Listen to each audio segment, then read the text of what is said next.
रुकिए, चुप रहिए बाबू, आप कैमरा में कैद कीजिए।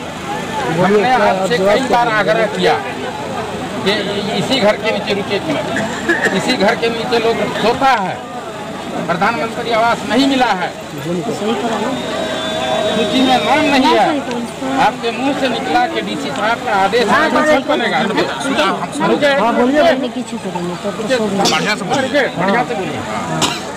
आपने कहा किसी बड़े नेता का आदेश है डीसी साहब को कि अभी 6 महीना रोकिए, ये नहीं हो सकता, अगर फंसेगा दबेगा मरेगा तो जेल। आप जो बोला जेल जाइए, आपको सरकार तनख्वाह देती है, इसलिए मत बोलिए। सुनिए, नहीं जनता दरबार ये हो रहा है, नहीं आप गलत बात बोल रहे हैं। नहीं तो आप रुकिए, रुकिए, हमने आपसे आग्रह किया था तो बोल रहे हैं कि 6 महीना बाद बनेगा। हेलो,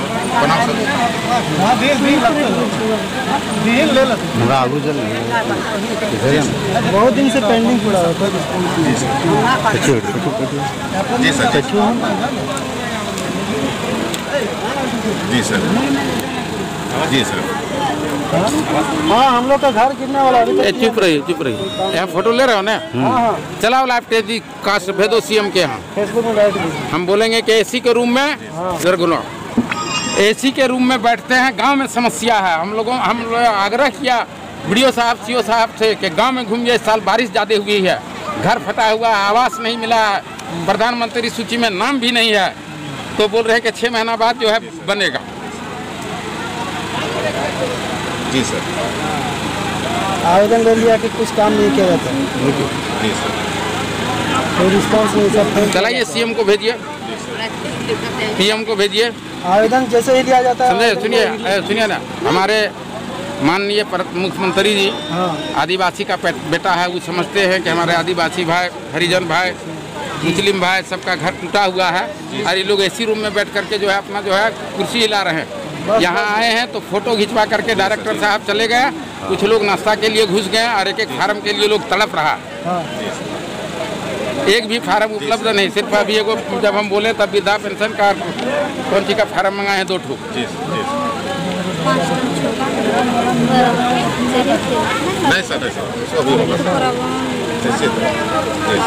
समझे? ये झूठा दरबार है, आपके अधिकार, आपकी सरकार, आपके द्वार, गलत जो है ये हो जा रहा है। जो बरसात में जिसका भी घर गिरा है उसको आपदा राहत के तहत जो है सरकार की तरफ से पैसा मिलता है, आपदा राहत के तहत। तो आप अपना आवेदन जी, ये आपके हाथ में जो कागज देख रहे हैं ये क्या है?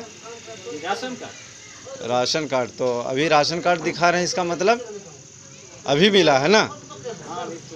ये किनके द्वारा प्राप्त हुआ? रियाज अहमद द्वारा, है ना? आप तो बहुत गरीब आदमी हैं, आपका झोपड़ी है, घर भी टूटा फूटा है, जैसा हमको मालूम है आपके बारे में, है ना? तो इसका मतलब इतना दिन से आपके पास राशन कार्ड नहीं था? नहीं था ना? तो बहुत से जनप्रतिनिधि हैं, वार्ड है, सरपंच है, मुखिया है, जिला परिषद है, विधायक है, किसी ने आपके तरफ ध्यान नहीं दिया? सब ध्यान दे, बोल 3000 टका दे, 2500 दे, हम बनवा देंगे। तो थक हार के इसका मतलब आप रियाज अहमद के पास आए, राशन कार्ड बोले कि बनवा दीजिए ना? मतलब आप चारों तरफ से थक हार गए, तब रियाज अहमद साहब के पास आए, मेरा राशन कार्ड बनवा दीजिए बोले ना? तो आपके राशन कार्ड कितने दिन में बना दिए रियाज अहमद साहब? बोला 3 दिन, अभी 8 दिन में रेडी हो गया। हाँ, मतलब जैसे ऐसा होता है कि 3 दिन लगा बनाने में, लेकिन चूंकि छठ उठ की छुट्टी उट्टी थी, मतलब 8 दिन में ये प्रक्रिया चल रहा था 8 दिन से, और आज आपके हाथ में ये राशन कार्ड बन के आ गया है ना?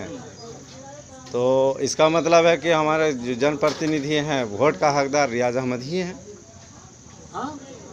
हाँ? या कोई और भी हैं? और है तो वो क्या किया है? कुछ भी नहीं किया। मतलब गरीब का काम करने वाला कोई दूसरा नहीं, खाली वोट लेके निकल जाता है ना? और 24 घंटा गरीब का काम देने वाले कौन है? रियाज अहमद, है ना? इसका मतलब इस बार जो अपना प्रतिनिधि चुनिएगा, किनको चुनिएगा? रियाज अहमद को ना? चलिए, बहुत अच्छी बात है, आपके हाथ में राशन कार्ड आ गया है ना? इतने दिन से आप बिना राशन कार्ड के थे, चावल नहीं मिल पा रहा था, किरासन तेल नहीं मिल पा रहा था, गेहूं नहीं मिल पा रहा था। चलिए, अब आराम से मिलेगा। अब आप खुश हैं ना? खुश हैं। चलिए खुश है ना। चलिए भाई आप बताइए कुछ। हमने सोशल मीडिया के माध्यम से माननीय भारत देश के प्रधानमंत्री से पूछा है, जैसे कि वो दिल्ली में बोलते हैं और हम लोग यहाँ बड़ा बड़ा मोबाइल में और टीवी में देखते हैं, तो इसी तरह से सोशल मीडिया के माध्यम से हमने माननीय प्रधानमंत्री जी राहुल गांधी जी से, जो देश के 2 राष्ट्रीय पार्टी है, उनसे पूछा है कि आपका वोट और हमारे